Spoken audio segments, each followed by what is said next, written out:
E o Comitê da Bacia Hidrográfica do Rio Camboriú e a UDESC estão promovendo um curso gratuito sobre o futuro dos rios da região. Para falar sobre esse curso, está conosco aqui um dos mais profundos conhecedores desse assunto, professor Paulo Swingel, que é o presidente do Comitê da Bacia Hidrográfica do Rio Camboriú. Paulo Swingel, professor, é um prazer te receber aqui. É um curso interessante, um curso que é importante que todos saibam exatamente, né, a função do rio e a importância de como preservá-lo. Boa tarde. Olha, eu estou sem o som do professor Paulo Swingel, por favor, providenciem o som Boa do tarde, professor. Boa tarde, professor. boa tarde, Saul. Boa tarde a todos. Estamos à disposição. Muito bem. Esse curso gratuito, exatamente o que vai ser ministrado para aquelas pessoas que querem ouvir e têm interesse na questão do Rio Camboriú? Esse curso, ele se refere ao enquadramento. Uhum. O enquadramento é um instrumento de gestão de bacias hidrográficas. A gente deve lembrar que quando se faz gestão de bacias hidrográficas, a gente está falando da unidade bacia hidrográfica, não é o município. Ou seja, quando nós falamos de gestão de recursos hídricos, nós estamos falando de bacia hidrográfica. Então, a gente trata, no nosso caso aqui específico, né, o município de Balneário Camboriú e Camboriú juntos, como uma unidade, certo? Nós temos outros instrumentos de gestão de bacias hidrográficas, né, como, por exemplo, a outorga, a licença de uso. Nós temos o próprio plano de bacia, que no nosso caso foi feito em 2018. A cobrança da água, que não existe ainda no estado de Santa Catarina, mas existe uma expectativa nos próximos 2, 3 anos haver, né? E o enquadramento vem nesse conjunto. O que é o enquadramento? O enquadramento é você determinar classes de uso dos trechos do rio. Então, a bacia do Rio Camboriú tem diversos trechos e nesses trechos você define as classes de uso, né? Obviamente, nós devemos verificar o que tem hoje, o que está acontecendo hoje nas margens do rio, os fatores estressores nesse ambiente, né? E a gente, então, determina o rio que queremos, né? Obviamente, nem sempre o rio que queremos é o rio que nós podemos ter. Nós Certo. queremos sempre o rio melhor, né? Mas é o rio que nós podemos ter, é que nós devemos considerar. Então, você estabelece classes para o rio, para trechos do rio, inclusive da área de água doce, que é exclusiva de água doce, e a área de água salobra, que é basicamente o município de Balneário Camboriú, está em água salobra. Né? Nós não temos água doce no trecho do Rio Camboriú, só em alguns pequenos afluentes. Né? Então a gente define os usos. E esse enquadramento dos usos possíveis dos trechos do rio, ele é feito um documento. Esse documento de enquadramento, ele passou por várias etapas, discussões com especialistas, né? Nós fizemos em 2025 uma audiência pública que foi no IFC, houve a participação de vários segmentos da sociedade, né? De Balneário Camboriú e Camboriú. Depois ele voltou para o comitê, foi reavaliado tecnicamente e foi aprovado. E hoje onde ele se encontra esse enquadramento? Ele se encontra para aprovação no Conselho Estadual de Recursos Hídricos. Né? Então, neste conselho, ele está tramitando, já foi depositado lá, protocolado há 1 ano, estamos esperando uma determinação do conselho e sua aprovação. Esse documento de enquadramento, ele é muito importante, porque quando ele for aprovado pelo Conselho Estadual de Recursos Hídricos, ele passa a ter poder de lei. Então, uma edificação, pode ser um condomínio que for se instalar às margens do rio Camboriú, nesses trechos, nessas áreas, ele tem que seguir determinados limites, né, de operação. Ou seja, se ele lança algum efluente, esse efluente tem que ter determinada qualidade. Não quer dizer que ele não possa instalar um condomínio, mas que esse condomínio, por exemplo, vai ter que seguir regras associadas a essa classe de uso.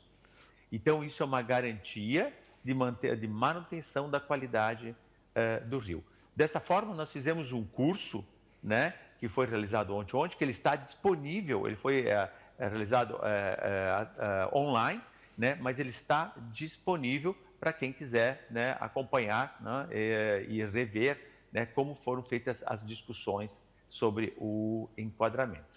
Certo. Olha, eu agradeço ao senhor por essas informações.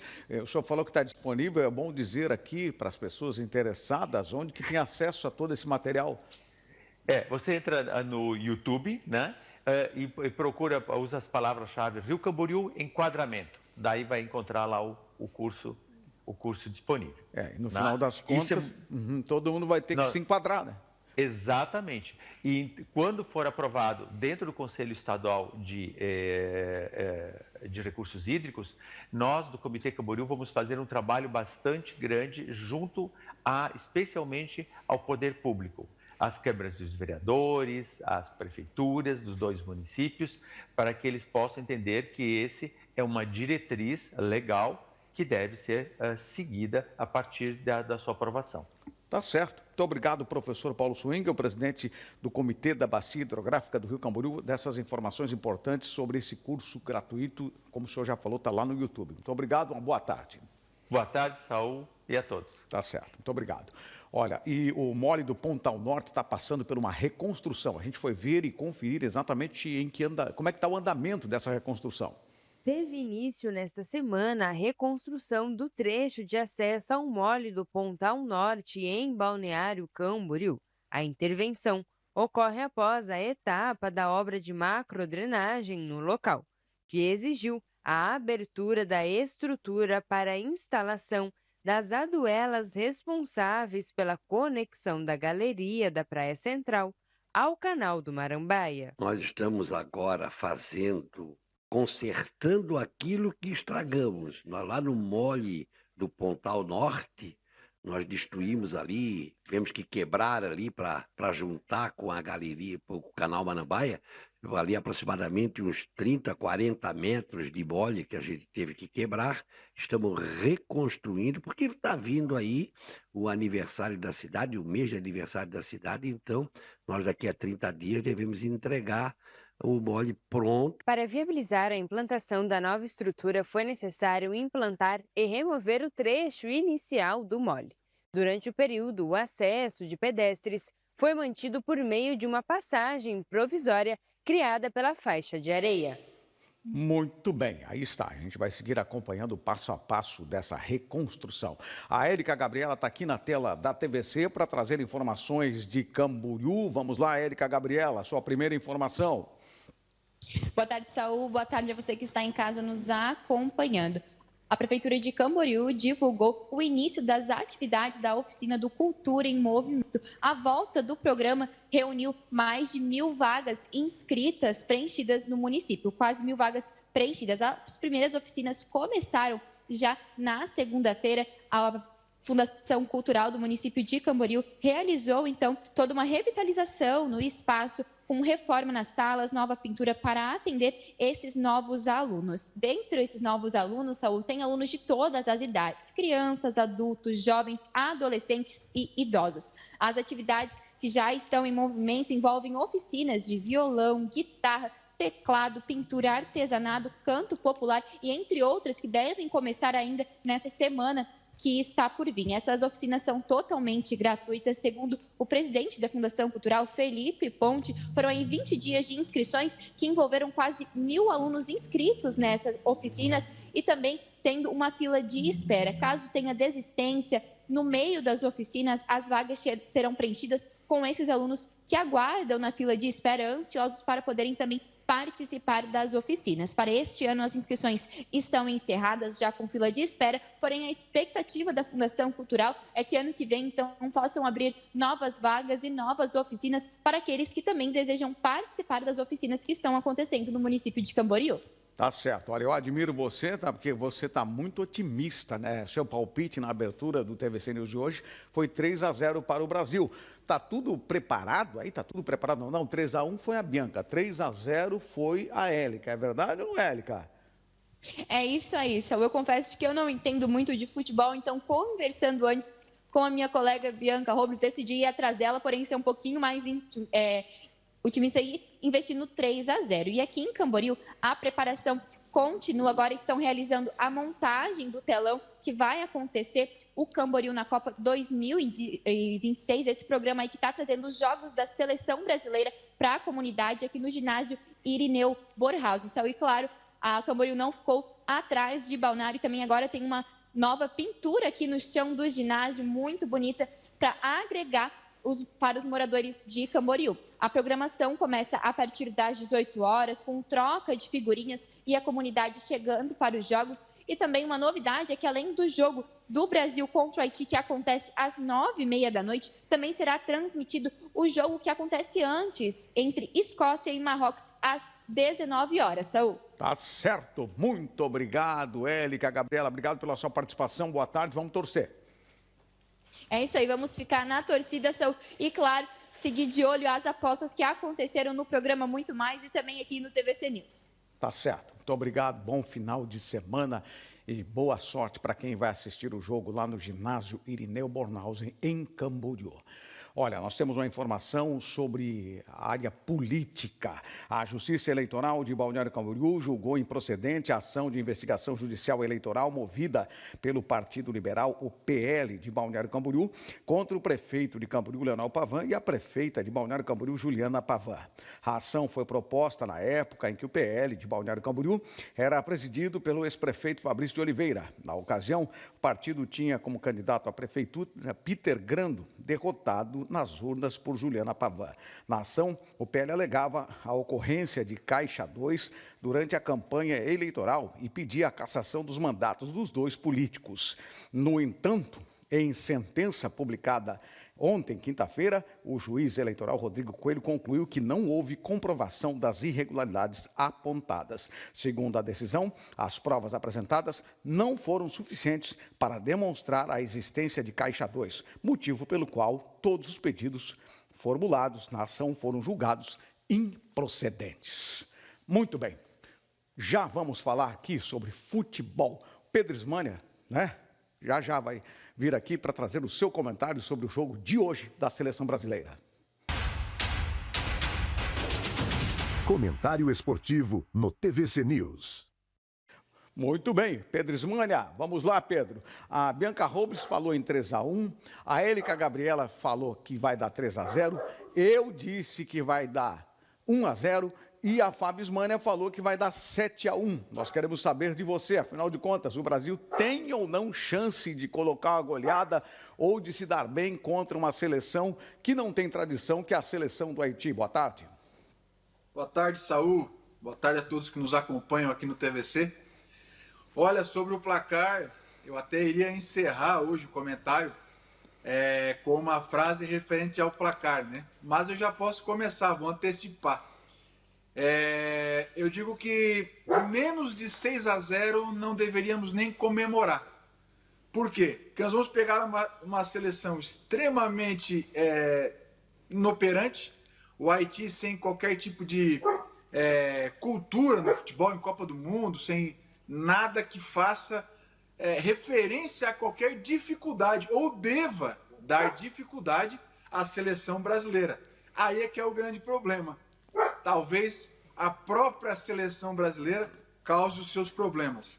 Nós temos visto aí na Copa, Saúl, muitos jogos que foram dados como goleadas, como certos, e seleções pouquíssimos expressivas, como é o Haiti, como o Brasil vai enfrentar o Haiti logo mais à noite, complicando jogos, empatando jogos contra seleções renomadas, seleções campeãs do mundo, e colocando aí um tempero nessa primeira fase da Copa do Mundo. Para vocês que nos acompanham, vale a pena relembrar que essa é a primeira vez na história das Copas do Mundo com esse número de seleções. Isso foi possível porque a FIFA ela ampliou o número de vagas para a Copa do Mundo, aumentou a exposição da competição, criou um chaveamento maior. O que quer dizer com isso? Quando saíamos da classificatória do grupo de chaves, as seleções classificadas elas iam para as oitavas de final. Hoje não. Hoje elas vão para 16 avos de final, ou segunda fase, como vocês preferirem. Ou seja, aumentou. Antes eram 7 jogos até a final, hoje são 8 jogos até a final para ser campeão do mundo. Aumentou a dificuldade, mas colocou na Copa do Mundo seleções que talvez não teriam possibilidade de disputar a Copa do Mundo. Então, esse ano nós estamos vendo República do Congo, estamos vendo Cabo Verde e assim por diante. Mas voltando ao jogo do Brasil logo mais, provavelmente Ancelotti vai promover modificações. Ele foi muito questionado pela imprensa e pela mídia nacional e internacional por não ter utilizado o Endrick na estreia, né? E a resposta dele na última entrevista foi de que não só o Endrick não entrou, como também mais 15 atletas não entraram. Faz sentido? Faz sentido. O que não faz sentido? Não faz sentido um atleta como o Endrick, ou seja lá quem quer que seja, vamos tirar o nome do Endrick, mas um atacante que no período que é convocado tem as menos oportunidades de jogar e melhores resultados. Ou seja, o Endrick, na era Ancelotti, foi o atacante que mais marcou o gol. E o Thiago e o Igor Thiago não fez nenhum gol ainda e saiu como titular. Essa é a dúvida. Por que Ancelotti tem preterido por Endrick, que tem dado resultado, que fez o gol do último amistoso antes da Copa do Mundo, que deu a vitória no Brasil contra o Egito por 2-1, que vinha fazendo gols nos jogos que entrava nos amistosos com o próprio Ancelotti, e quando valeu, e quando foi a estreia, ele ficou no banco, e um atacante que ainda não provou na seleção brasileira é o titular. Será que ele vai permanecer com o trio de ataque? Será que ele vai promover mudanças? A minha sensibilidade diz que ele vai fazer modificações, mas não acredito que ele vai mudar no trio de ataque. Certo, vamos lá. Para fechar, fazer o fechamento aqui, nosso tempo já está esgotado. Seu placar? Meu placar é 6-0. Tá bom, vamos conferir então. Obrigado, Pedro Ismana. Sorte para nós nesse jogo. Obrigado. Vamos conferir como fica o tempo para hoje, sexta-feira, e também para o final de semana.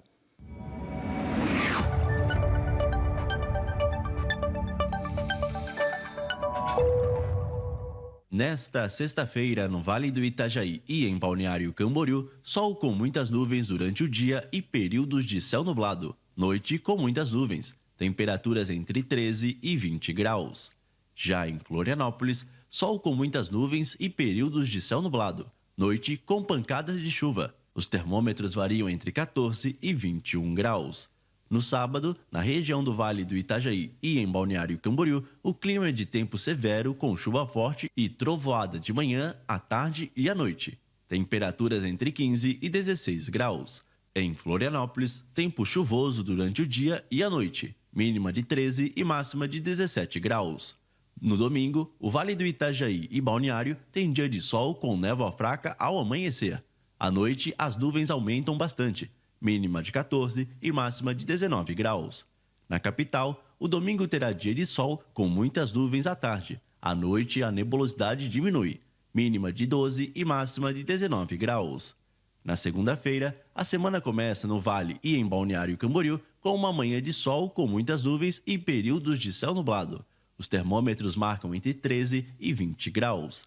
Em Florianópolis, a segunda-feira terá um dia de sol com muitas nuvens passando a nublado, com possibilidade de garoa. Temperaturas têm mínima de 14 e máxima de 20 graus. Muito obrigado a você que nos acompanhou. Nós somos a TVC Panorama, TV Cultura para o estado de Santa Catarina, em Florianópolis e na Grande Floripa, 14.1, na região da Anfre em 11.1, sempre com a melhor programação para você. Resta-nos a torcida para que a seleção brasileira se dê muito bem hoje. Muito obrigado a todos. Um excelente final de semana.